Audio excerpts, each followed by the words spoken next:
like I'm back in the movies again, doesn't it? Well, as a matter of fact, I'd like to do some talking. Don't go away until I get this thing off.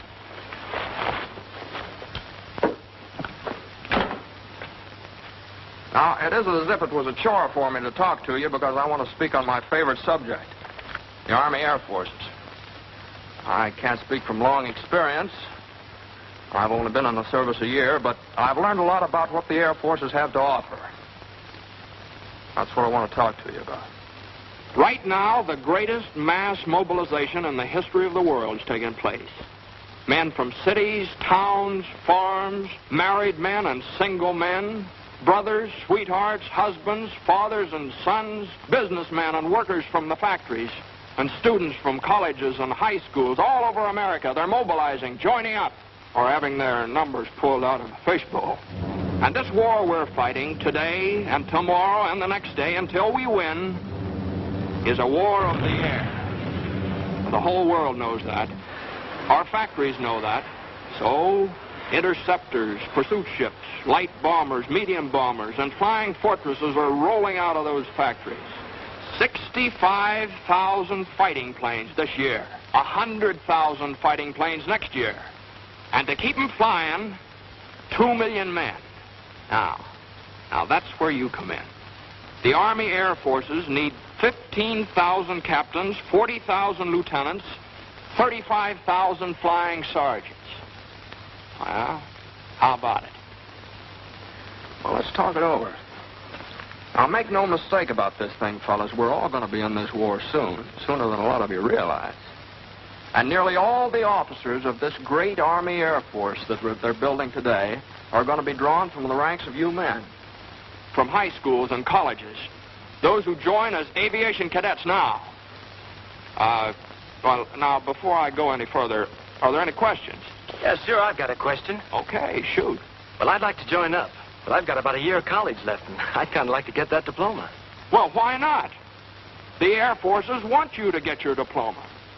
Fellows like yourself, either in high school or college, can enroll in the Air Force Reserve.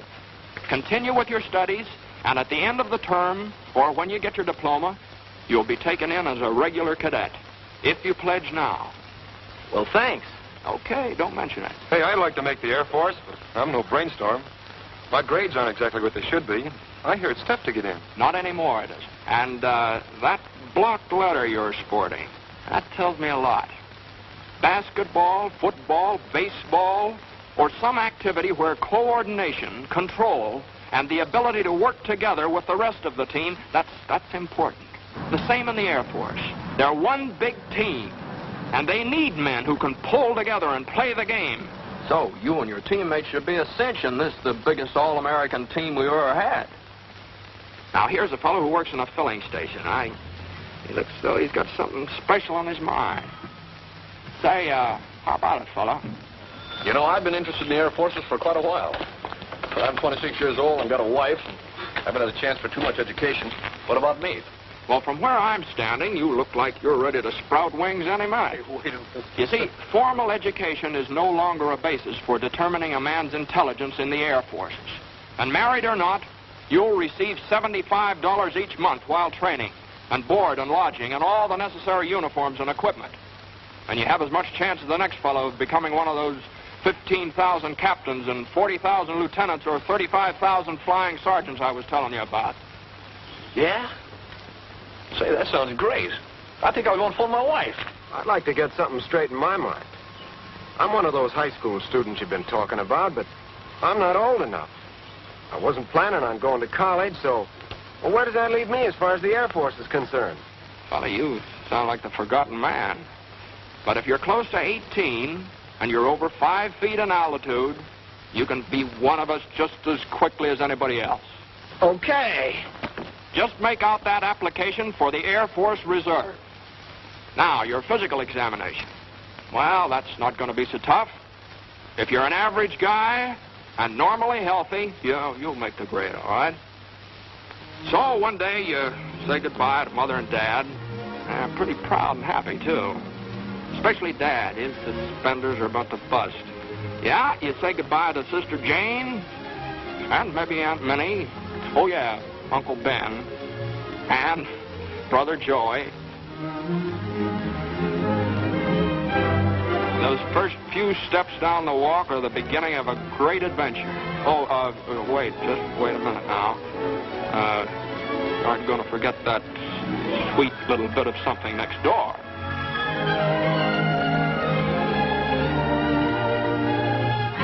And you're on the train with a lot of other fellas. Probably many from your own school or neighborhood. Oh, yeah, I forgot to say, Uncle Sam bought your ticket. And your destination reads any one of a number of reception centers, maybe in California, maybe down in Texas. It's here that lasting friendships are made because you and your teammates are aiming for the same goal. That big, beautiful, wonderful V that spells victory. And now it begins. Now, here's a sort of a composite picture of what happens to you in the first few weeks of your aviation cadet training. You find your room, meet your roommate, get a haircut, Army style, and try on a new pair of shoes and a new uniform that really fits. Then, time to eat. Those chops are on the fire. Eat with a few hundred other guys just as hungry as you are. In ground school, officers with years of experience patiently explain what makes them fly. And then one day, when class is over, you get all rigged out in what the well-dressed birdman will wear. You feel like quite a guy as you meet your flying instructor. But always in your memory will be the thrill of that first beautiful morning when you took off for the first time. Now, what you're going to see next isn't considered exactly a part of the regular training course. But you're a chump if you don't include it in your curriculum.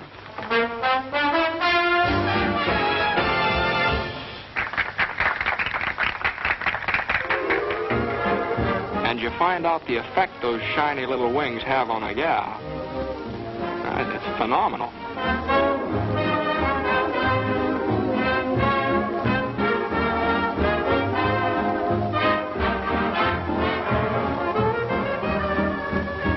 And now, mister, take the air. And he did.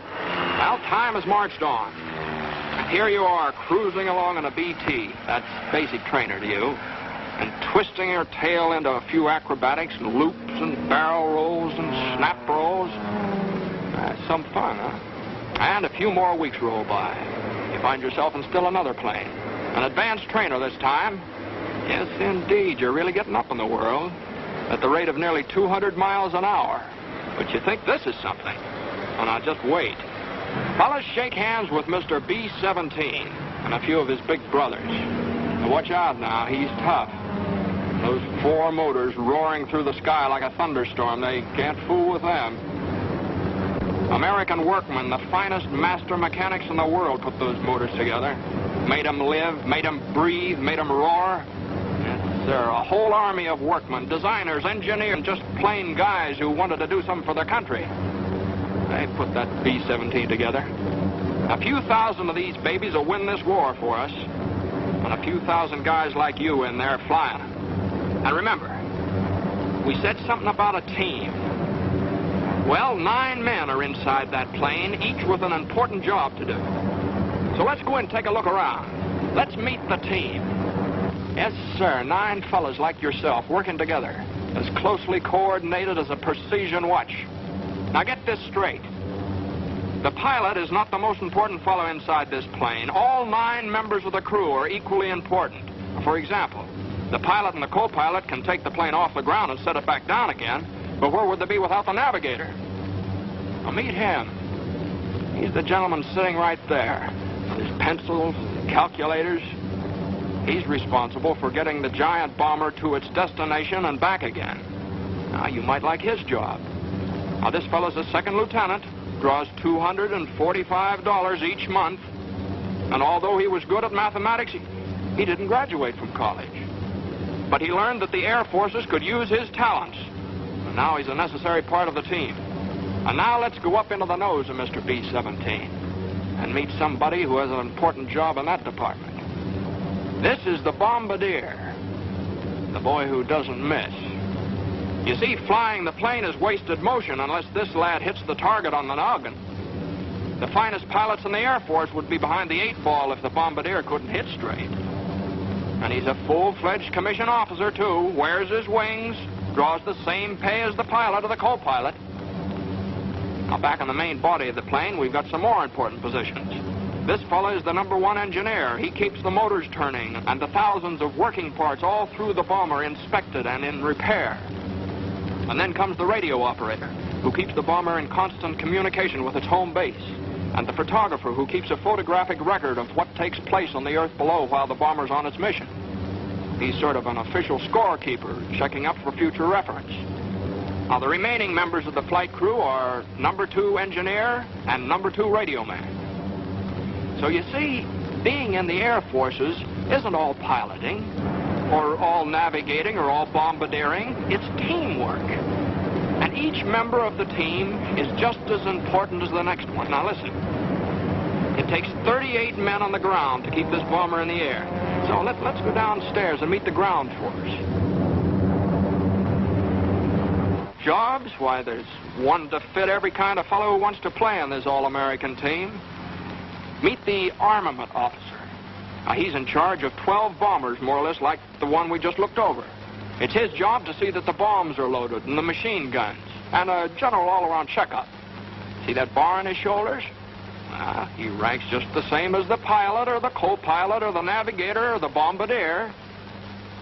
And to get this fellow's commission, a little engineering or physics in college would be a great help. Flight plane willpower after departure. And there's a fellow whose job takes a back seat to nobody, the communications officer.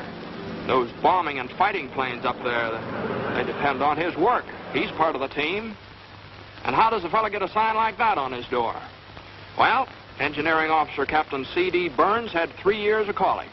He studied aerodynamics, and those qualifications quickly awarded him his commission. He's in charge of all mechanical details and has a full crew of technically trained enlisted men to supervise. Now, another opportunity for you specially minded fellows is to be a meteorologist. If you do, you'll be assigned to a post where all military missions will be guided by your reports.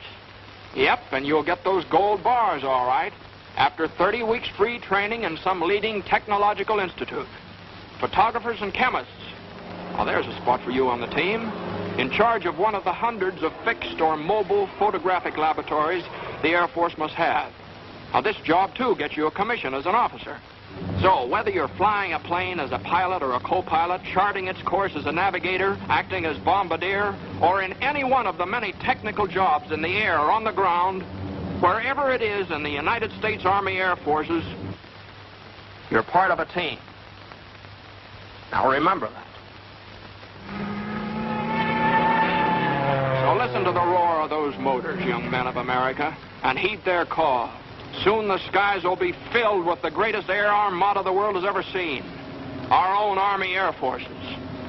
The best planes ever built. 65,000 planes this year. 100,000 more next year. That's why we'll lick the Axis. And that's how we'll lick the Axis. Your commission in the Air Forces is waiting. You don't have to have a diploma to become an officer. Join now on the enlistment reserve basis. And then finish your present school or college term before you're called upon for actual duty. If you're between the ages of 18 and 26, with a good bill of health, you can make as high as $245 a month, and with a bonus of $500 for each year of service in the Air Forces. Or if you become one of those 15,000 captains we need right away, you'll receive $430 a month while you serve your country. And you'll be well trained for a good job in civilian life when this war is won. Now, here's another thing.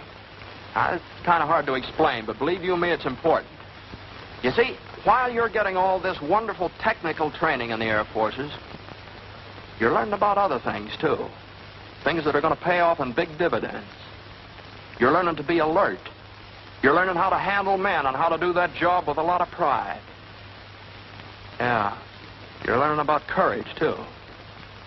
But you'll know what I mean, and I hope soon, because the Air Forces are proud to think that you might be with them. And by the time you finish your training, America will have overwhelming superiority in the air. You see, the way the Air Forces feel about it, They're fighting and they're flying for the safety of our people at home, our mothers and fathers and our sisters and brothers. And to keep the terrible war of destruction that swept Poland and Belgium and Holland and blasted homes of good people in London and Coventry and maimed hundreds of innocent women and children in Nanking and Burma and Bataan Peninsula and Pearl Harbor. To keep that war from our own shores, our cities and our homes. The roar of 100,000 motors sing their song, and theirs is a song of freedom. And their wings outstretched in the cause of decency. And each spinning prop drones in vengeance against those who would destroy our way of life. But somebody's got to fly them. A lot of somebodies have got to fly them. Now, this is your place. This is where you'll serve America best. Young men of America, your future's in the sky. Your wings are waiting.